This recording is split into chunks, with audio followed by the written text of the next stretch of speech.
Assalamualaikum warahmatullahi wabarakatuh. Salam dan bahagia. Bapak Ibu calon guru penggerak hebat dimanapun berada. Bertemu lagi dengan saya Husnul Khatimah, calon guru penggerak Angkatan 9 Kota Pekanbaru. Kali ini dalam penugasan modul 1.4, koneksi antar materi dalam budaya positif. Kesimpulan mengenai peran saya dalam menciptakan budaya positif di sekolah.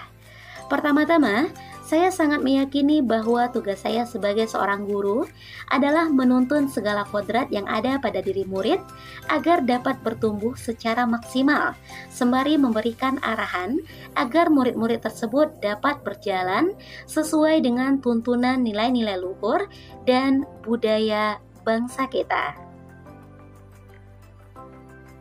Oleh karena itu, dalam kaitannya dengan peran saya sebagai seorang guru, saya haruslah mampu menerapkan konsep budaya positif setidak-tidaknya di sekolah saya.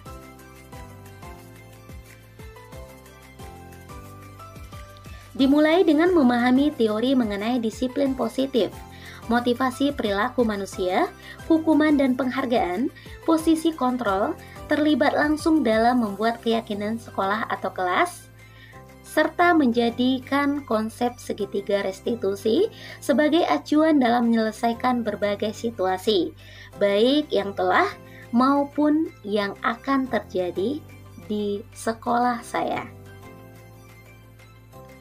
Pertama, mengenai disiplin positif, yaitu suatu upaya penerapan disiplin dengan menitik beratkan pada penanaman motivasi internal pada diri seorang murid, sehingga dalam prosesnya sangat diharapkan tidak ada yang namanya pujian, penghargaan, ancaman, ataupun hukuman, sehingga murid dapat menerapkan disiplin positif murni karena adanya dorongan dari dalam dirinya sendiri, bukan karena ada paksaan atau iming-iming dari pihak luar.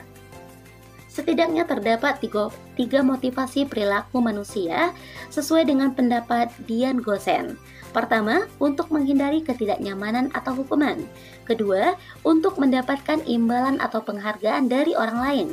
Ketiga, untuk menjadi orang yang mereka inginkan dan menghargai diri sendiri, mulai dengan nilai-nilai yang mereka percayai.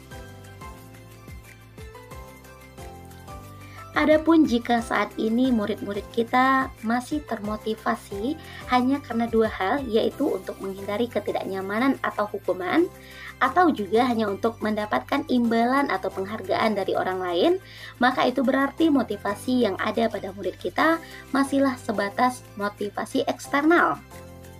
Perlu adanya upaya dari kita pihak guru agar dapat menumbuhkan motivasi internal pada diri murid. Hal ini bisa kita mulai dengan menghindari pemberian hukuman atau menghindari pemberian penghargaan berlebihan, dengan harapan murid kita mampu menjadi orang yang mereka inginkan dan menghargai diri mereka sendiri dengan nilai-nilai yang selama ini mereka percayai.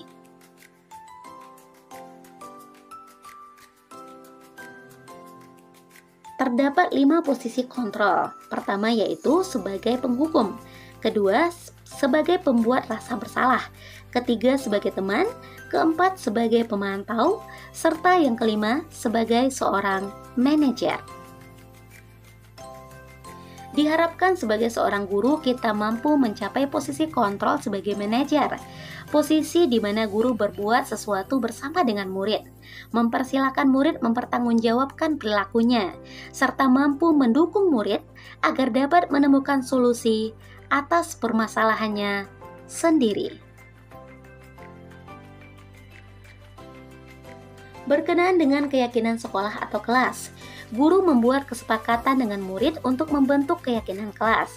Keyakinan kelas berupa keyakinan universal yang mudah diingat dan dipahami oleh semua warga sekolah, serta sesuai dengan nilai-nilai kebajikan. Segitiga restitusi.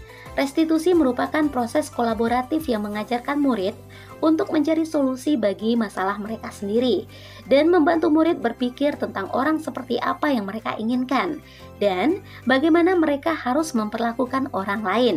Ini berdasarkan pendapat Chelsom Gosen tahun 1996. Dalam penerapan implementasi segitiga restitusi, terdapat 3 tahapan. Pertama yaitu menstabilkan identitas, kedua validasi tindakan yang salah, serta yang ketiga menanyakan keyakinan. Dalam kaitannya dengan penerapannya dalam keseharian, maka kita perlu memperhatikan urutan dari ketiga tahapan ini agar maksimal hasil yang kita harapkan ketika menangani kasus siswa dan siswi kita.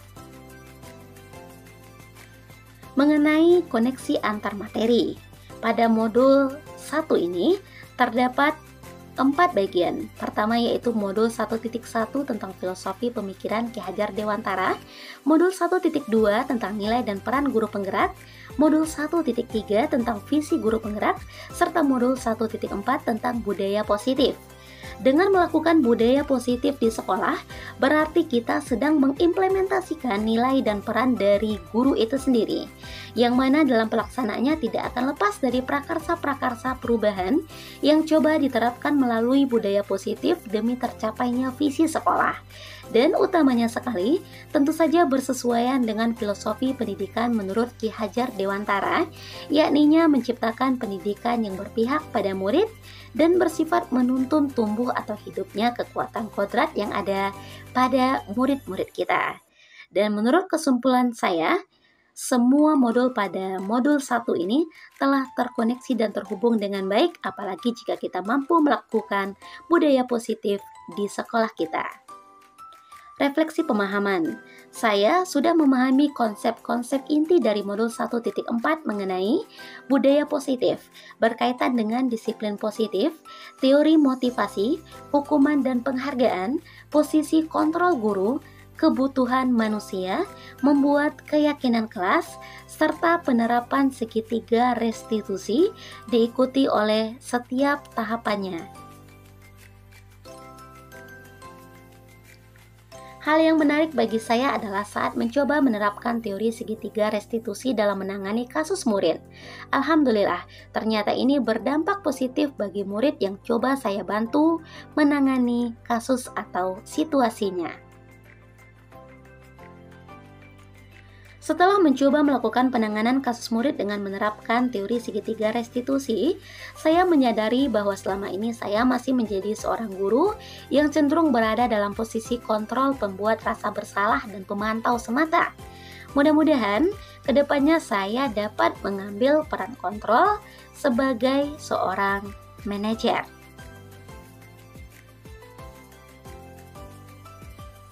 Pengalaman yang didapatkan, saya mendapat pengalaman bagaimana saya berhasil menyelesaikan masalah murid yang sering tidur di kelas dengan berpedoman pada teori segitiga restitusi dan mengikuti setiap panduan dan tahapannya. Perasaan saya saat itu, saya merasa tertantang, termotivasi, serta terniat untuk terus berbenah diri saat mengetahui ternyata masih terlalu banyak miskonsepsi yang selama ini saya konsisteni.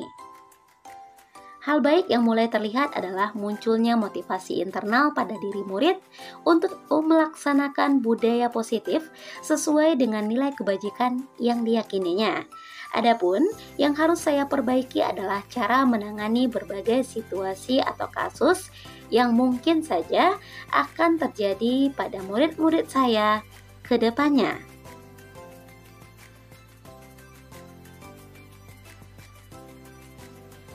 Sebelum mempelajari modul ini, posisi kontrol yang paling sering saya gunakan adalah pembuat rasa bersalah dan pemantau.